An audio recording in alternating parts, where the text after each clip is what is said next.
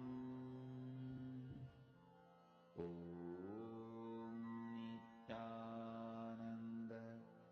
Paramashivoham. Om Nithyananda Paramashivoham.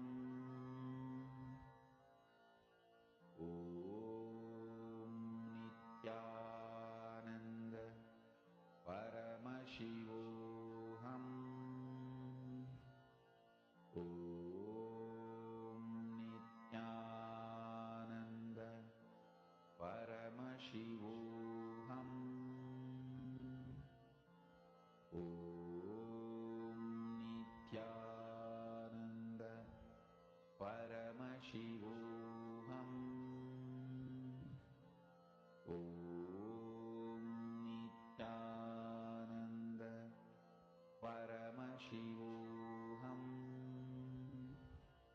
Om Nithyananda Paramashivoham.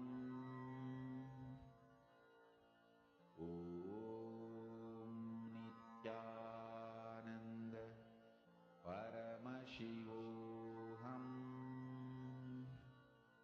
Om Nithyananda Paramashivoham.